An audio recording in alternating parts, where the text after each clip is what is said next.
The skies of Keros 4 blazed crimson as twin suns crested the jagged horizon.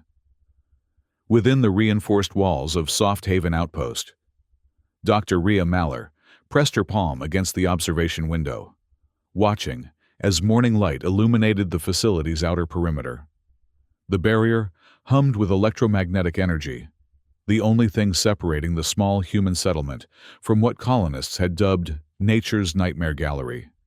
"Another beautiful day in paradise," she murmured, dark humor being the currency of survival on a Deathworld. The morning briefing would begin in 10 minutes. Rhea's gaze lingered on the distant tree line, where motion sensors had detected activity throughout the night. Something large had been circling the compound, testing, watching, waiting. Standard procedure would call for heightened security protocols and possibly a preemptive strike team. But that approach represented everything Rhea had come to challenge. "You're not monsters," she whispered to the unseen creatures beyond the barrier. "You're just misunderstood." The intercom crackled. "Dr. Maller, we've prepped Containment Bay 3 for the new arrival. Lieutenant Voss is requesting your presence." "On my way," she replied, gathering her datapad. As Rhea navigated the sterile corridors of Soft Haven, colony personnel stepped aside with a mixture of respect and apprehension. 3 years into the xenobiological domestication program, and still, her team's work remained controversial. Whenever she passed, whispers followed. "There goes the predator whisperer. Thinks she can make pets out of nightmares. Lost her mind after the Helios 9 massacre." The massacre. Rhea's steps faltered momentarily. 27 colonists dead when containment protocols failed during first settlement. She had been the junior xenobiologist then, recommending caution that went unheeded. The guilt still clawed at her, each face remembered, each scream echoing in nightmares. Which is precisely why her current work mattered so much. Containment Bay. 3 buzzed with activity as Rhea entered. A massive transparent cube dominated the center, reinforced with polymer stronger than steel. Inside, sedated and secured with non-lethal restraints, lay an adolescent arachnar. 8 legs, each ending in curved talons capable of shredding military-grade armor. Chitinous plating covered its torso, transitioning to surprisingly delicate-looking appendages near its sensory clusters. Lieutenant Arik Voss stood at the control panel, his posture rigid as ever. The security officer had been assigned to Rhea's project 6 months ago, reluctantly. His perpetual scowl had become as much a fixture in the lab as the specimen tanks.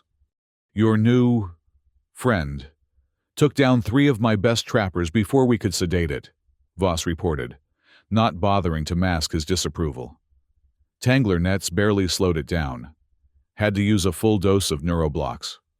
Rhea approached the containment cube, studying the creature's breathing patterns.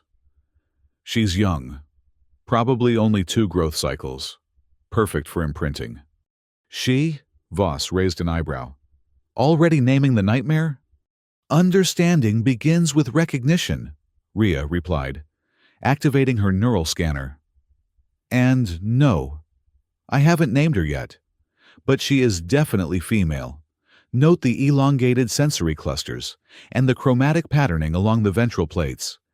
The scanner projected a 3-dimensional rendering of the arachnar's brain activity. Rhea studied the patterns, making notes on her datapad. "Fascinating. The limbic analogs are far more developed than in previous specimens. This one has potential." Voss crossed his arms. "Potential to kill us all when it breaks out." "When, Lieutenant, not if?" "History suggests inevitability." "Doctor, these creatures evolved as apex predators on the most hostile planet humans have ever attempted to colonize. They're not pets." Rhea's eyes never left the scanner display. "Not yet."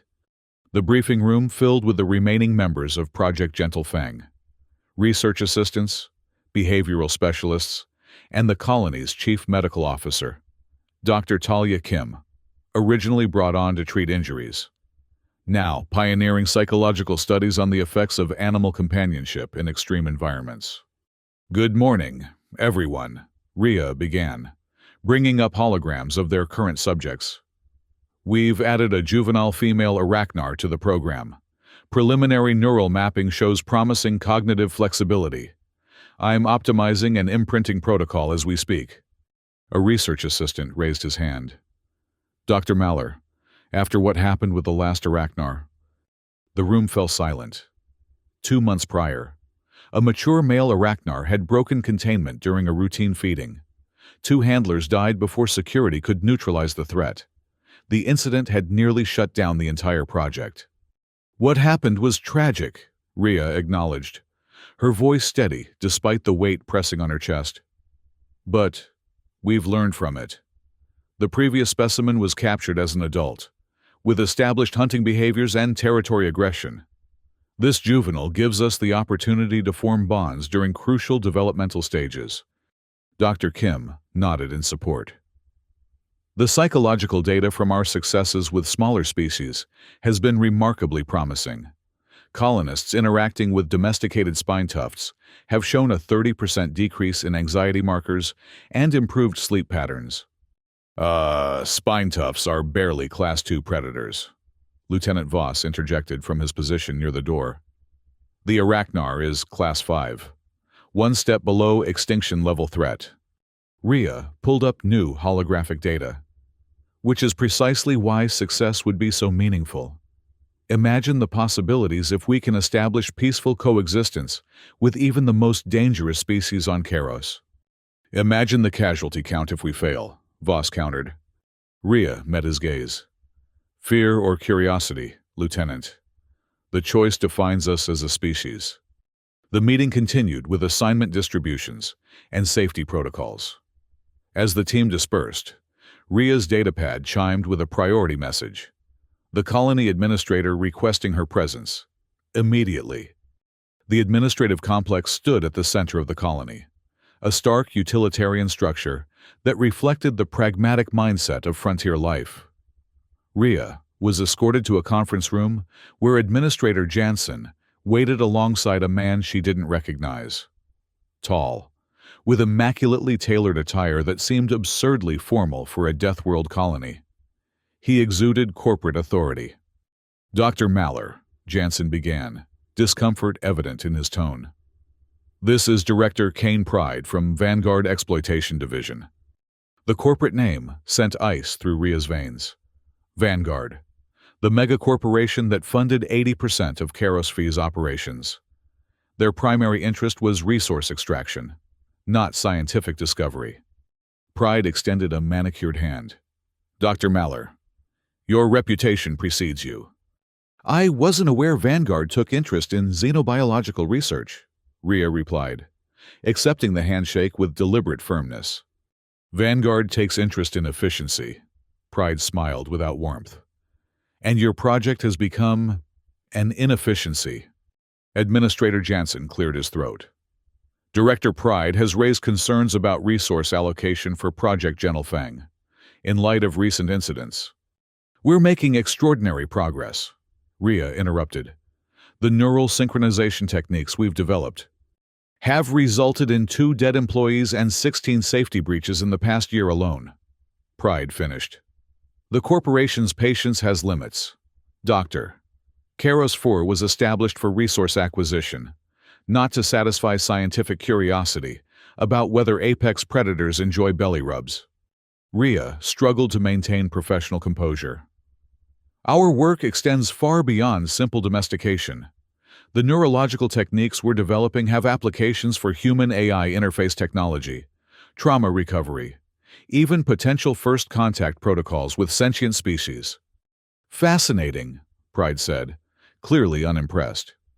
However, Vanguard's board has determined that continued funding of your project represents an unacceptable risk-reward ratio. You have 30 days to demonstrate concrete value or face termination. The Colony Council approved our 5-year research plan, Rhea protested, looking to Jansen for support. The administrator avoided her gaze. Corporate directives supersede local governance in matters of resource allocation. Doctor, I'm sorry. Pride stood, straightening his already perfect jacket. I'll be remaining on site to conduct a thorough evaluation.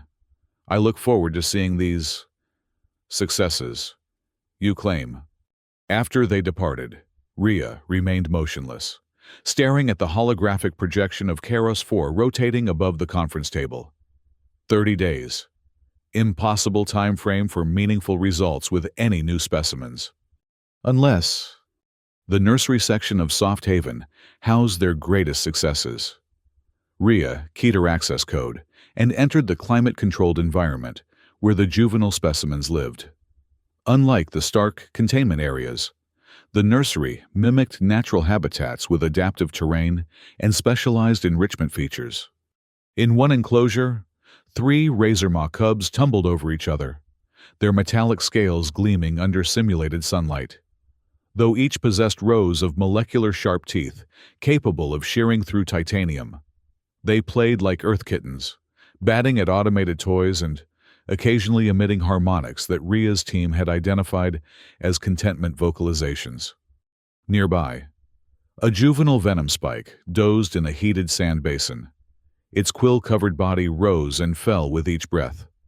The neurotoxin sacs at the base of each spine safely capped with synthesized enzyme blockers during handling sessions. But Rhea moved past these enclosures toward the specially designed habitat at the far end. The observation window revealed a space resembling a highland cave system. Motion caught her eye as a shadow detached from a rock formation, flowing like liquid night across the manufactured terrain. The Fury Claw pup. Of all Keros Fee's evolutionary nightmares, Fury Claws inspired the most primal terror in human colonists. 6-limbed predators, combining the worst features of Earth's large cats and reptiles.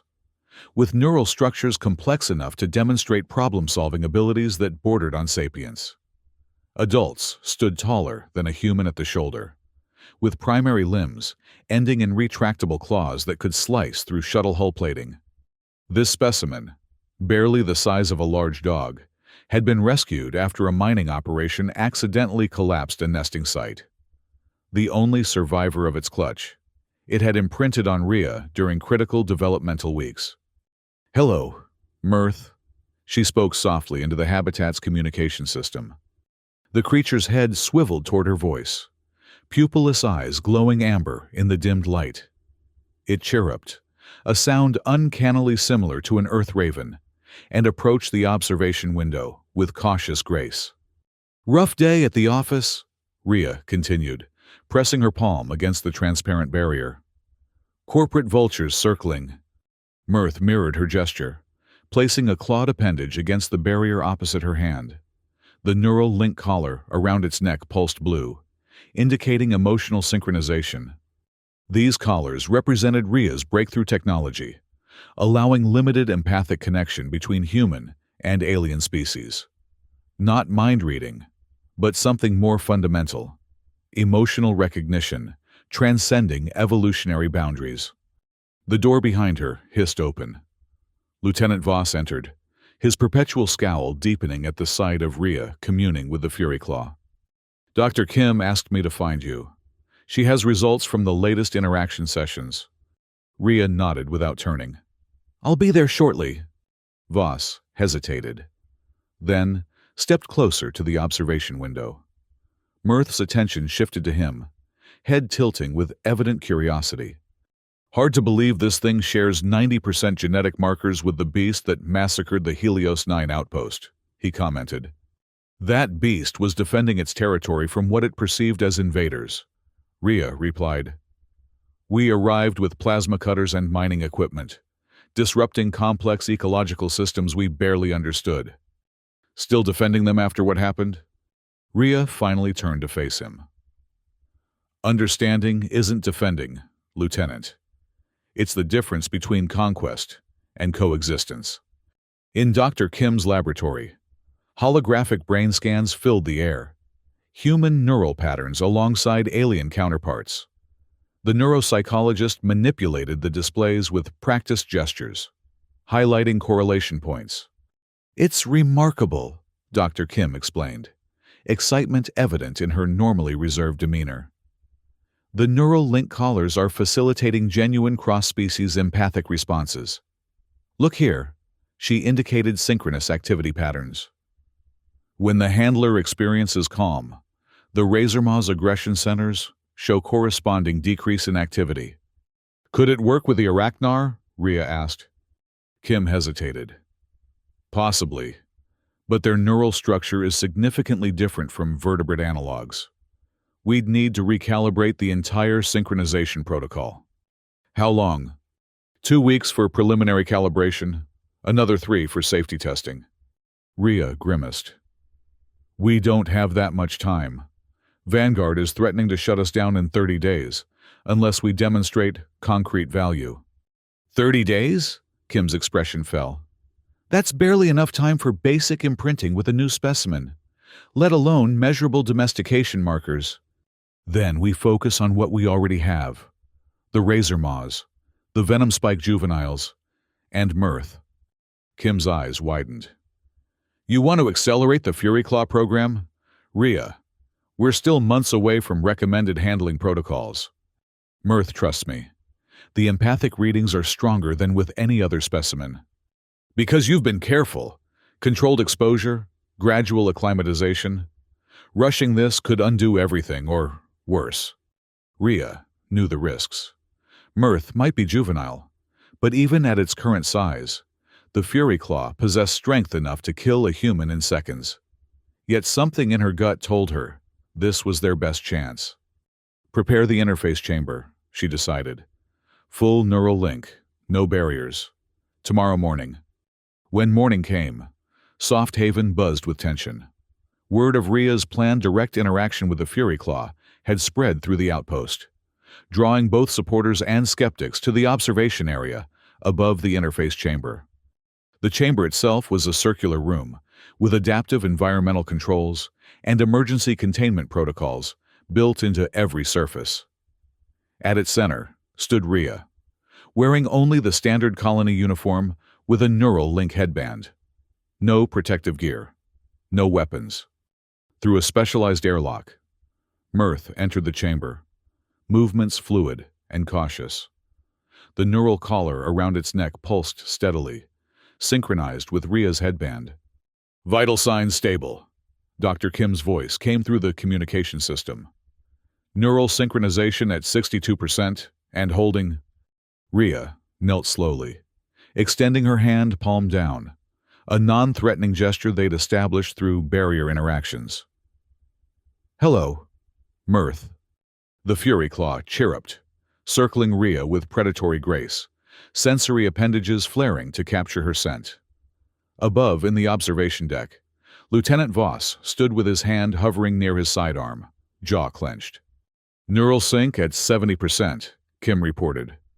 Remarkable harmony in the limbic analog regions. Rhea remained still, focusing on projecting calm through the neural link. The technology amplified emotional states, creating a feedback loop between human and alien minds. Fear would trigger aggression. Trust could foster connection. Mirth completed a full circle around Rhea, then did something unexpected. It lowered its body to the floor in a posture Rhea's team had classified as non-aggressive rest position. Slowly, maintaining steady breathing, Rhea extended her hand toward the creature's head, where sensory nodes clustered beneath armored plating, centimeter by centimeter. She closed the distance. In the observation deck, even the skeptics held their breath. Mirth remained motionless as Rhea's fingertips made contact with the textured surface of its head.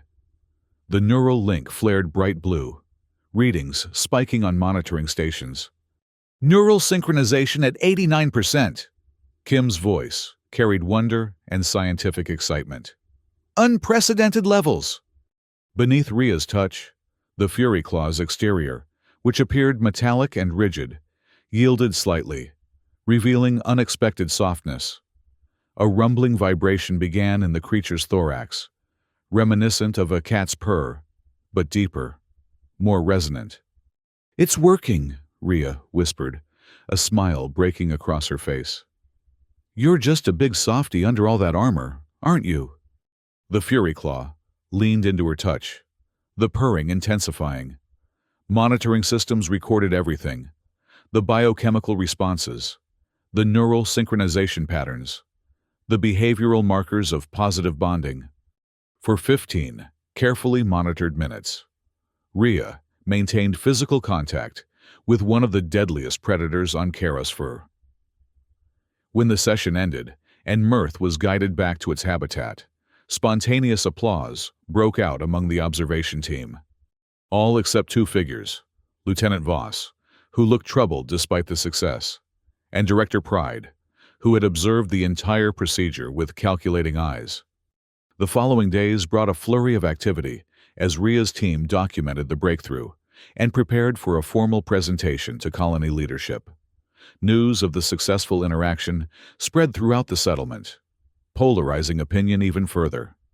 For some colonists, the footage of human and Fury Claw in peaceful contact represented hope, the possibility of coexistence rather than constant struggle against Karos 4's hostile ecosystem.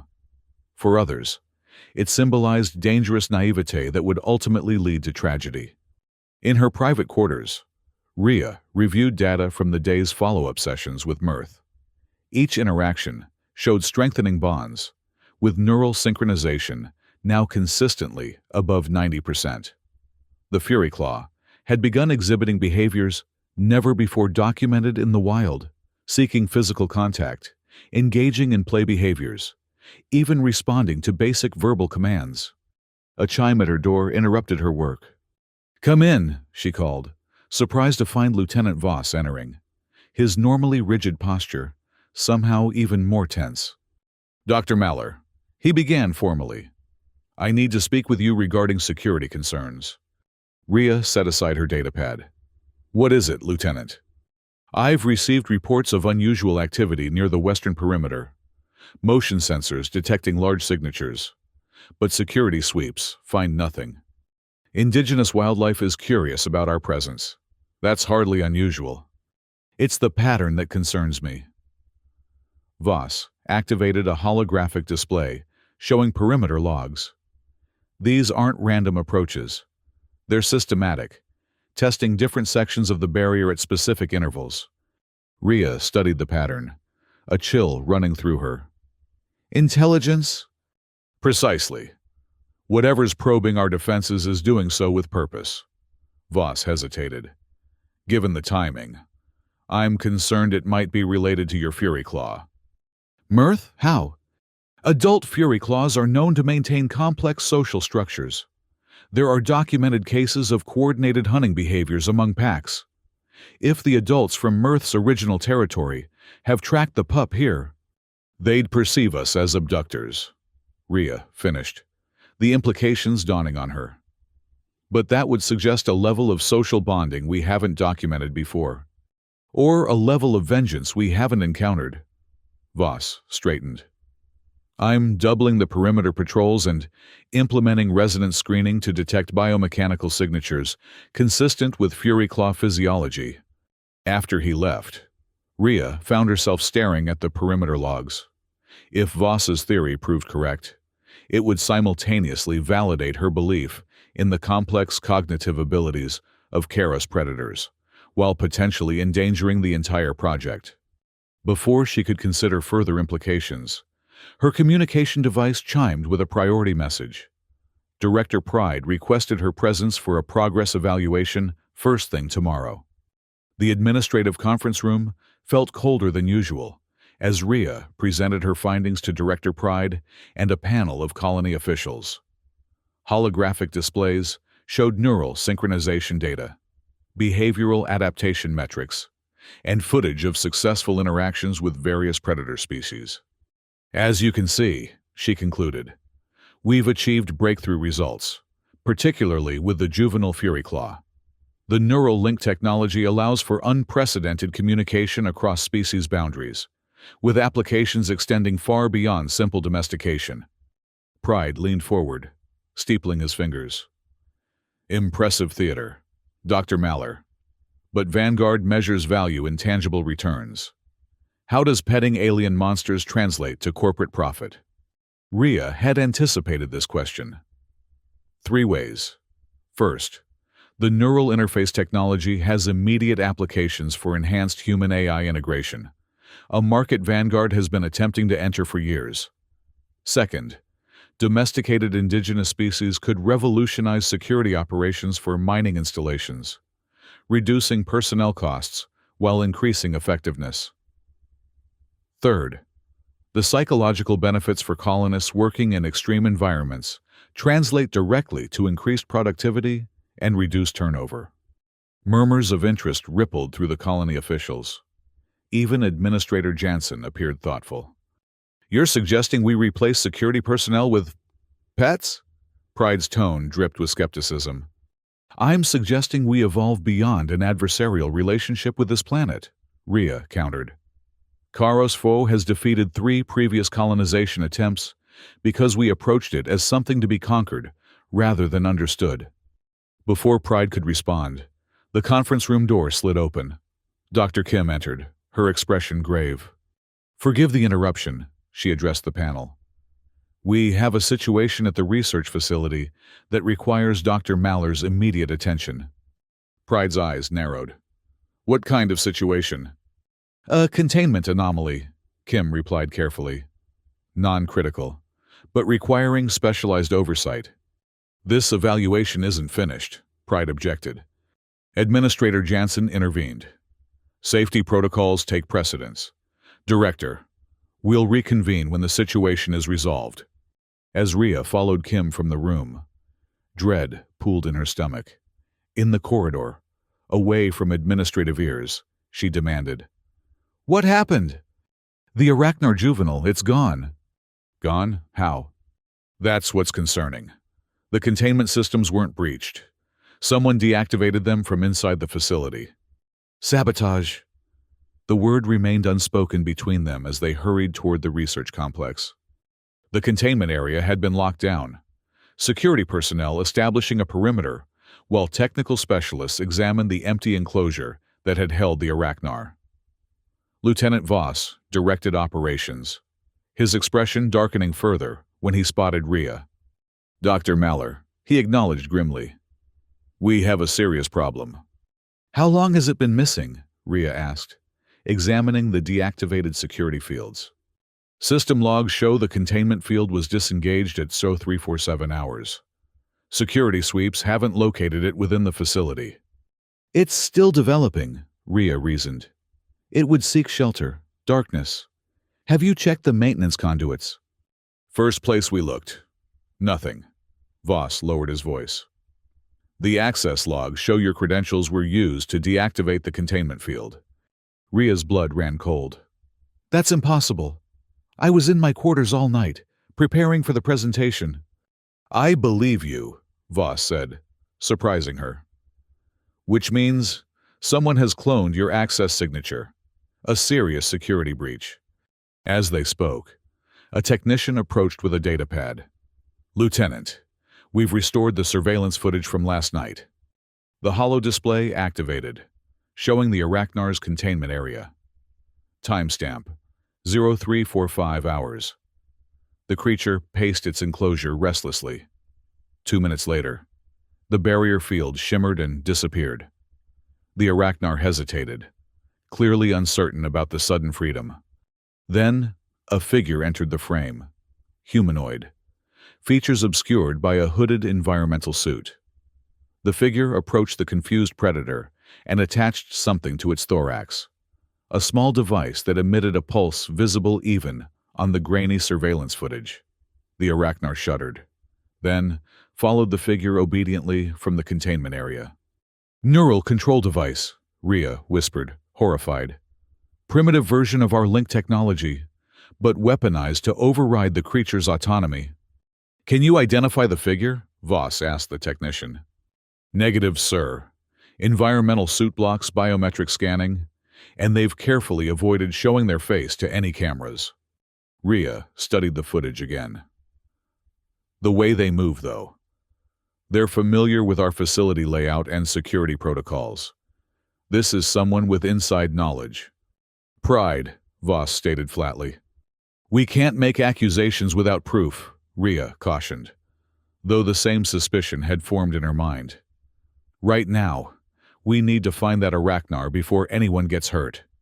A colony-wide alert was issued, warning all personnel to remain in secure areas, while security teams conducted a systematic search. Rhea joined Lieutenant Voss in the security center, where monitors displayed feeds from throughout the settlement. If I wanted to cause maximum damage to the domestication program, Rhea thought aloud, what would I do with a controlled predator? Voss considered this. Create an incident. Something public, frightening. Something that would turn the colony definitively against your work. Understanding dawned simultaneously. They both turned to the central monitor displaying the colony's main plaza, where, in 30 minutes, the weekly community gathering would begin. Lock down the plaza, Voss ordered his team. Full evacuation and security sweep before anyone enters. Too late. The monitors showed colonists already filtering into the space for the gathering. Among them, a tall figure in corporate attire. Pride, Rhea identified him. He's positioning himself to witness whatever's about to happen. Security teams to the plaza. Full tactical response. Voss barked into his communicator. Potential hostile creature situation. Evacuate civilians immediately. They rushed to the plaza themselves, arriving as security began the evacuation process. Confusion spread through the gathered colonists, some resisting the sudden disruption. Rhea spotted Pride standing calmly at the periphery, observing the chaos with detached interest. Then screams erupted from the eastern side of the plaza. The Arachnar appeared, skittering across the open space with frightening speed. But instead of attacking indiscriminately, as a wild specimen might, it moved with eerie purpose, directly toward a small group of official-looking visitors. Vanguard representatives, Rhea realized with horror. Pride's own colleagues. It's going to discredit everything we've worked for, she whispered, watching the calculated attack unfold. Security personnel opened fire with stun weapons, but the Arachnar moved too quickly, dodging with uncanny precision.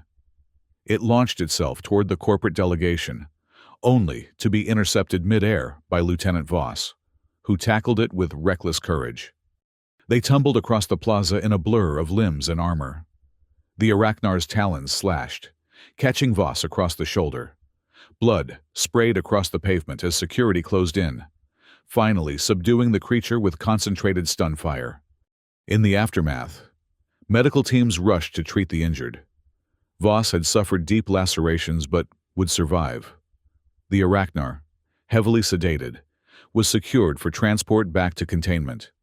And through it all, Rhea noticed Pride speaking urgently into his communication device, disappointment evident in his posture. The planned attack had failed to reach its intended targets, but the damage was done. Colony news feeds blazed with headlines about the escaped monster and research gone wrong. Public opinion, already divided, swung heavily against Project Gentlefang. In an emergency council meeting called that evening, Pride pressed his advantage. What we witnessed today proves beyond doubt the fundamental danger of Dr. Maller's experiments. He addressed the gathered officials. An apex predator, supposedly under research protocols, deliberately targeted civilians in a public space.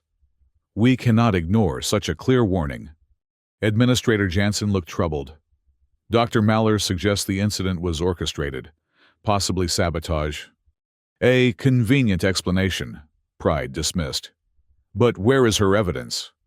Meanwhile, we have irrefutable proof that her security protocols are inadequate. As Vanguard's representative, I must insist on immediate termination of all predator domestication research and humane euthanasia of all specimens currently in captivity. A collective gasp ran through the council. Rhea stepped forward. The neural control device attached to the Arachnar is not part of our research technology, she stated firmly. It's a crude override system that caused the creature pain and removed its agency. Someone weaponized that animal and sent it to create exactly this reaction. Speculation, Pride countered. The simple explanation is that these creatures cannot be domesticated because they are fundamentally incompatible with human presence. Your experiments endanger every person on this colony. The council appeared swayed by his argument. Rhea felt the ground crumbling beneath her life's work. At minimum, Jansen said reluctantly, we need to suspend the program pending a full investigation. And the specimens? Pride pressed. Jansen hesitated. Secured containment while we determine the appropriate course of action. It wasn't outright termination, but it was close enough. Rhea left the meeting with leaden steps, knowing that suspended programs rarely resumed. Years of research, countless breakthroughs, the promise of a new relationship with Karos 4's ecosystem, all jeopardized by a calculated act of sabotage. In the medical facility, Lieutenant Voss lay sedated as regeneration therapy worked on his shoulder wounds. Rhea stood at his bedside, guilt and gratitude warring within her. You saved lives today, she told his unconscious form, including the future of everything we're working toward. He's a good man, Dr. Kim said, checking Voss's vital signs. Stubborn as hell, but principled. I never expected him to risk himself like that. Kim smiled faintly. He's been watching you work with those creatures. I think you've influenced him more than you realize. A priority alert chimed on Rhea's communicator. A security breach in the research facility. Heart pounding, she rushed back to Soft Haven, where chaos greeted her. Alarms blared through the complex as security personnel established defensive positions. What happened? She demanded, finding a senior security officer coordinating response. Multiple containment breaches, he reported grimly. Someone overrode the primary systems and released everything at once. Everything, cold dread washed through her. The nursery specimens too? All of them. The razor maws, the venom spikes. Mirth? Rhea interrupted, panic rising. The Fury Claw was the first to disappear. We're still accounting for all specimens, but most seem to have fled into the maintenance areas or outer compound. This was far worse than the Arachnar incident, a full-scale disruption that would irreparably damage the program and likely result in the deaths of both humans and the creatures she had worked so hard to understand. Rhea made her way to the nursery section, now eerily empty. Containment fields deactivated, habitat doors standing open. Years of careful work, bonds formed through patience and respect, all deliberately destroyed in minutes. A sound caught her attention, footsteps approaching from the corridor. Rhea turned, expecting security personnel, but instead found herself facing Director Pride. His normally immaculate appearance showed signs of haste, and something about his stance triggered warning signals in Rhea's mind. Quite the catastrophe, Dr. Maller, he remarked, glancing around the empty nursery. It seems your predators have reverted to type after all. This wasn't reversion, Rhea replied coldly. This was sabotage. Your sabotage. Pride's expression hardened, proving that would be difficult, especially in the current chaos. By morning, your program will be officially terminated, and Vanguard can proceed with expanded resource extraction without the constraints of your ethical considerations. Those ethical considerations were protecting both humans and an ecosystem we barely understand. Rhea shot back. Karos 4 isn't just a resource deposit, Pride. It's a complex biological system that will destroy us if we continue to attack rather than adapt. Poetic, but irrelevant. The Colony Council will have no choice now. Every one of your precious predators will be hunted down and eliminated as threats to human safety. He checked his wrist display. In fact, security teams are already engaging several specimens near the residential sector. Horror and anger twisted in Rhea's chest. She had to find a way to prevent a massacre of both colonists and creatures. The neural link technology, she realized suddenly. If I can reach Mirth, establish connection. The Fury Claw? Pride laughed. Your prize specimen is probably already halfway to the wilderness. or perhaps hunting in the colony as we speak. A chirruping sound from the shadows proved him wrong. Both turned to see Mirth emerging from a maintenance access panel, amber eyes gleaming in the emergency lighting, neural collar still active around its neck. "Mirth," Rhea breathed, relief washing through her. "You stayed." The Fury Claw approached cautiously, sensory appendages flaring as it assessed the situation. Its gaze fixed on Pride, a low growl rumbling from its thorax. Pride's hand moved toward his jacket, where Rhea glimpsed the outline of a concealed weapon. "Don't," she warned. "Sudden movements will trigger predatory response." "That thing is a killing machine," Pride hissed, fingers still inching toward his weapon. "Its kind slaughtered entire security teams during initial colonization." "Because we gave them no choice," Rhea replied, slowly moving toward Mirth. "We invaded their territories, destroyed their habitats, killed them when they defended themselves." She reached the Fury Claw, gently placing her hand on its armored head. "But they can learn to trust us, if we earn it." The neural link activated, blue light pulsing between Rhea's mind and Mirth's alien consciousness. Not words, but emotions flowed: recognition, relief, concern. Rhea focused on projecting calm reassurance. "This is the future of Karosfa," she told Pride. "Cooperation instead of conflict. Understanding instead of fear." "Sentimental nonsense," Pride sneered, drawing his weapon with sudden speed. "And I've indulged it long enough." Before he could fire, alarms blared throughout the facility. A new, more urgent pattern that froze both humans in place. "Perimeter breach," Rhea whispered, recognizing the alert sequence. "Multiple hostiles." The facility's main communication system activated. "Attention all personnel. Multiple Class 5 predators have breached the outer compound. This is not a drill. Implement Emergency Protocol Obsidian. Repeat. Implement Emergency Protocol Obsidian." Pride's face drained of color. "What's happening?" A realization dawned on Rhea, connecting Lieutenant Voss's earlier warnings with the current crisis. The adult Fury Claws. They've been testing our defenses for days, looking for the juvenile, for Mirth. Now they've found a way in. "That's impossible. The barrier systems." "We're designed to keep out individual predators, not coordinated packs demonstrating problem-solving intelligence." Rhea turned to her companion. "Mirth, we need to move." To Pride's evident shock, the Fury Claw responded to Rhea's command, following as she headed toward the security center. The corporate director found himself with an impossible choice: remain alone in the compromised facility or follow the xenobiologist and her alien pet. He chose the latter. The security center was a scene of controlled chaos. Tactical displays showed multiple breach points, where adult Fury Claws, each 3 times Mirth's size, had penetrated the colony's defenses. Security teams engaged the creatures with limited success. The predators moved with uncanny coordination, attacking infrastructure rather than humans whenever possible. "They're not hunting," Rhea observed, studying the pattern. "They're searching."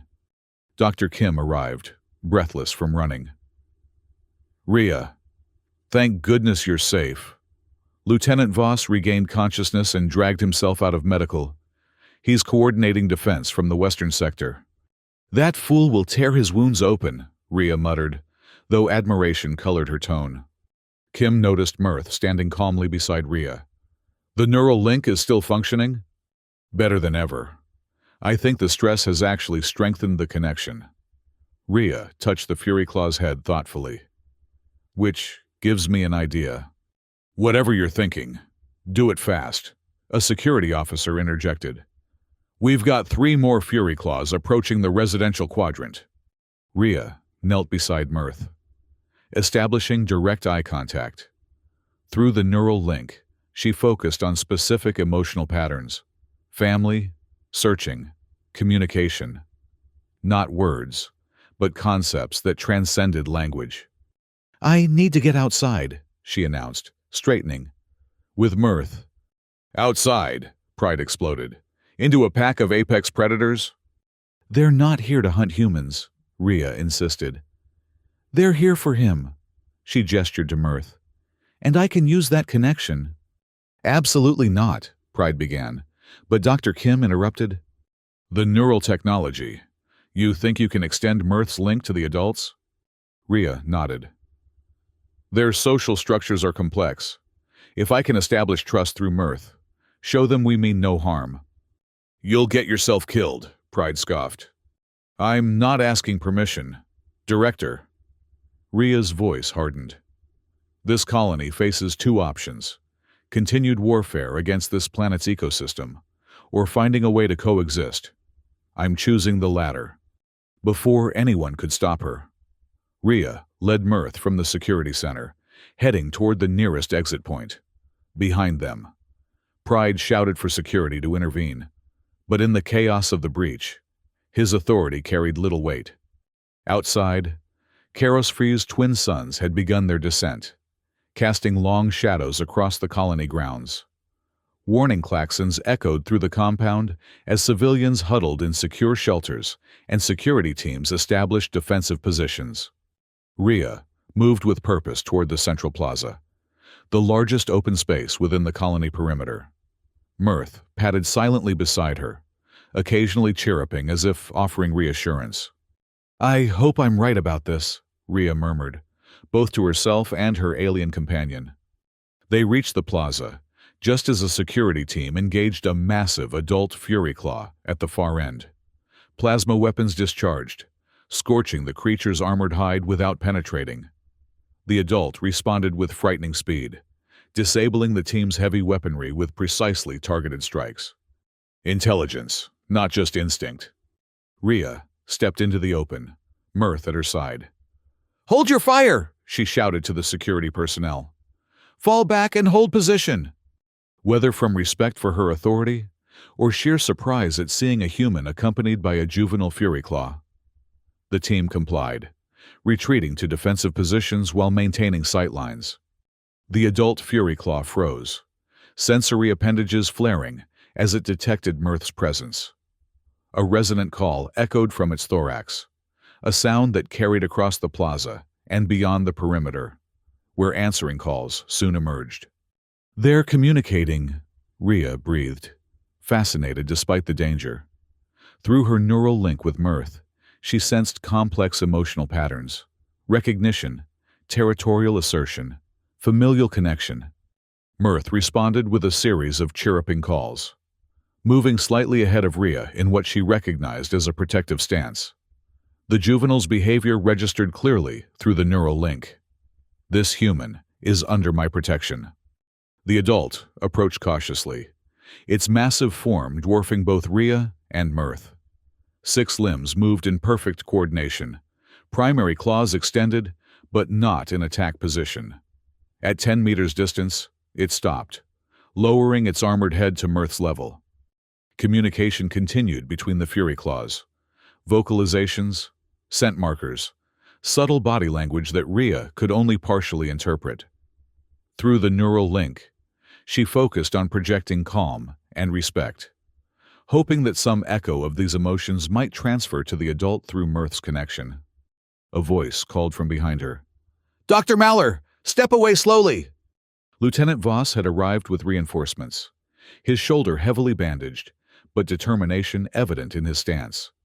Beside him stood Dr. Kim and, surprisingly, Director Pride, the latter appearing both terrified and fascinated.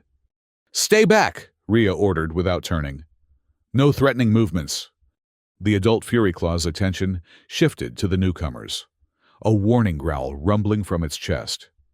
Mirth responded with a different vocalization, one Rhea had cataloged as a reassurance sound during their interactions. Slowly, maintaining the neural link with absolute concentration. Rhea extended her hand toward the adult Fury Claw, the same gesture that had first established trust with Mirth. Every instinct screamed danger, but something deeper, something she had learned through countless hours of observation and connection, told her this was the only way forward. The plaza fell silent. Security personnel held their breath. Even the twin suns seemed to pause in their descent, the moment stretching into eternity. The adult Fury Claw lowered its massive head, sensory organs processing Rhea's scent, her posture, the emotions projecting through her link with Mirth. Seconds passed like hours as human and apex predator stood at the precipice of either understanding or violence. Then, with deliberate slowness, the creature pressed its armored head against Rhea's outstretched palm. The contact sent a shock through Rhea's system, not pain, but connection. Without a neural collar, the link was faint, impressionistic, but undeniably present. Alien consciousness brushed against human understanding, finding not perfect comprehension, but mutual recognition. "Remarkable," Dr. Kim whispered from the sidelines. "She's actually connected with it." More adult Fury Claws appeared at the plaza's periphery, drawn by the vocalizations of the first. Rather than attacking, they observed with evident curiosity as their pack member established contact with the human. "They're social learners," Rhea explained, without breaking the tenuous connection. "They communicate successful strategies throughout the pack. If one accepts us as non-threatening, others will follow the example." For 20 tense minutes, Rhea maintained the fragile connection, allowing the adult Fury Claw to explore this new relationship at its own pace. Eventually, it stepped back, issued a series of calls to its companions, and then, in a display that defied conventional understanding of predator behavior, performed a ritualized body posture that Rhea recognized from Mirth's behaviors as non-aggressive acknowledgement. The security teams watched in disbelief as the adult Fury Claws withdrew from the colony perimeter, not in retreat, but in deliberate, coordinated departure. No shots fired, no blood spilled. As the immediate danger passed, Rhea found herself surrounded by stunned colleagues. Lieutenant Voss shook his head in amazement. "I've spent 3 years fighting those creatures," he admitted. "Never thought I'd see one walk away from a confrontation." Dr. Kim was already reviewing data from Rhea's neural link. "The empathic transfer readings are off the charts. We've established genuine cross-species communication." Only Director Pride remained skeptical, though something had changed in his demeanor. One peaceful interaction doesn't guarantee lasting coexistence. "No," Rhea agreed, stroking Mirth's head as the juvenile pressed against her leg. "But it's a beginning, and far better than the alternative." In the days that followed, the colony underwent a profound transformation. With the evidence of successful communication with adult Fury Claws, captured in multiple recordings and verified by independent observers, Project Gentle Fang received emergency reinstatement with expanded funding. The escaped specimens were gradually recovered, most having sought shelter within the colony rather than fleeing into the wilderness. Each return strengthened Rhea's conviction that genuine bonds had formed between humans and Kara's predators. Administrator Jansen called a special council session to address the colony's relationship with the indigenous ecosystem. Rhea presented a comprehensive plan for coexistence rather than conflict, strategic territory boundaries, communication protocols, even collaborative hunting arrangements that would benefit both species. "The fundamental mistake of previous colonization attempts," she explained to the attentive council, "was approaching Kara's 4 as an enemy to be conquered rather than a potential partner. These creatures aren't mindless killing machines. They're intelligent, social beings with complex needs and capabilities." To her surprise, Lieutenant Voss stepped forward to support her presentation. "As head of security, my priority has always been protecting human life," he stated formally. "After witnessing Dr. Maller's work firsthand, I've concluded that cooperation presents a more sustainable security strategy than perpetual conflict." Even Director Pride, though never admitting his sabotage attempts, grudgingly acknowledged the potential benefits. "Vanguard's board has reviewed the incident data," he announced. "While concerns remain, the demonstration of controlled communication with apex predators presents..." Unique commercial opportunities. The corporation will continue funding with revised expectations. In the months that followed, Soft Haven grew into something unprecedented in human colonization history. A genuine sanctuary where humans and indigenous predators established cautious but peaceful coexistence. The first major breakthrough came when a mining team, equipped with modified neural transmitters, encountered a razor-maw pack in a disputed territory. Rather than the usual violent confrontation, the humans established basic communication parameters that allowed both species to share the resource-rich area on alternating cycles. Next, a group of juvenile venom spikes, following the scent markers of their successfully socialized predecessors, approached the colony perimeter, not in aggression, but in curiosity. Ria's team carefully integrated them into expanded habitat areas, strengthening the tenuous trust between species. Most significantly, the adult Fury Claw pack established a territory adjacent to the colony, occasionally permitting human observers to document their behaviors. Mirth served as ambassador, growing rapidly under Ria's care while maintaining connections to its wild counterparts. 1 year after the breakthrough, Soft Haven hosted a delegation from Earth's Interplanetary Colonization Authority. Officials toured the facilities with barely concealed amazement as humans and former apex predators interacted in harmony. In the newly established communal garden, a space where colonists could experience direct interaction with domesticated specimens, therapy sessions demonstrated the psychological benefits of connection. Stressed miners found comfort stroking the now docile spines of juvenile venom spikes. Children who had grown up fearing Carosphore's fauna giggled as razor-maw cubs tumbled playfully around them. The neural synchronization technology has applications far beyond Carosphere, Dr. Kim explained to the delegates. Early trials with trauma patients show remarkable recovery rates when empathic bonds form with these creatures. Something about their alien nature actually helps humans process their own pain differently. Lieutenant Voss, now serving as chief liaison between security forces and indigenous species, demonstrated how modified arachnars assisted in perimeter monitoring, their heightened senses detecting environmental changes far earlier than technological systems.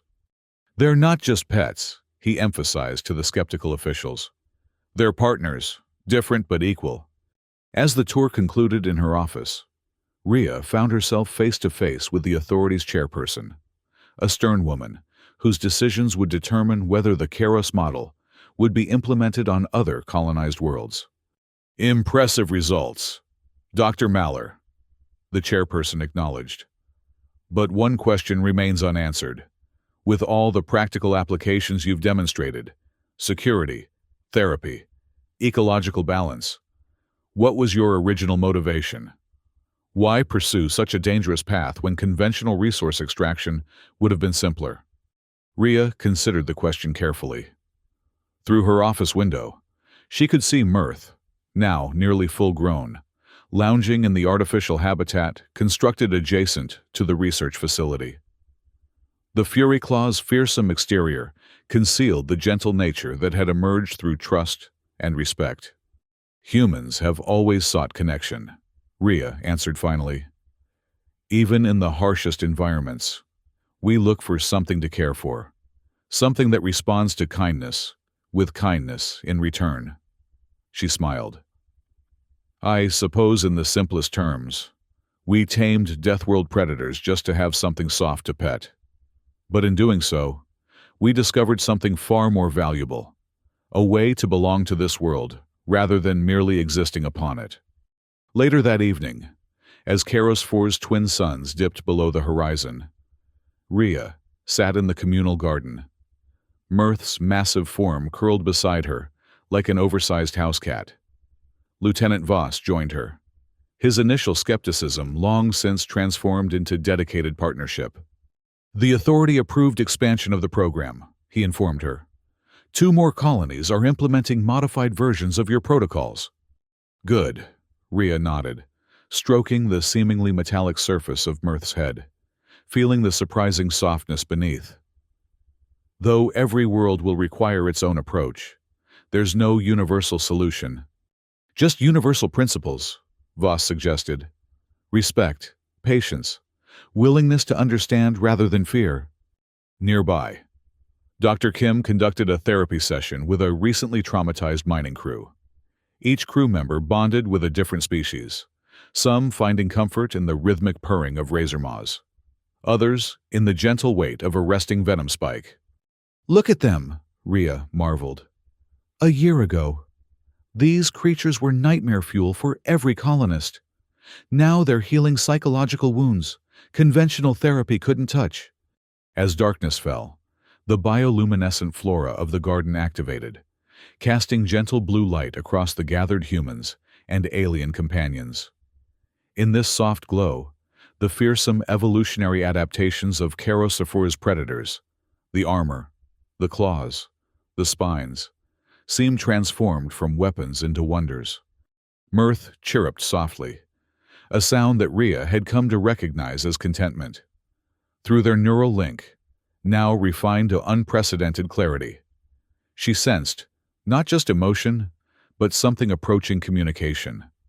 Not words, but concepts. Belonging, safety, future. "We still have so much to learn from them," she told Voss, watching as a small child fearlessly approached a juvenile arachnar, both regarding each other with matching curiosity. "And they from us." "Worth the risk?" Voss asked, unconsciously touching the scar on his shoulder, permanent reminder of earlier conflicts.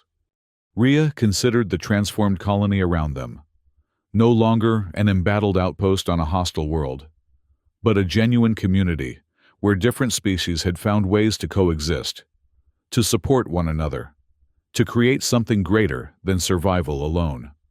"Every step of it," she confirmed. "Turns out, even the deadliest predators in the galaxy just needed someone to see past their armor." As if understanding her words, Mirth pressed closer, its formidable exterior yielding to reveal the unexpected softness that had always existed beneath, waiting only for a gentle hand to discover it.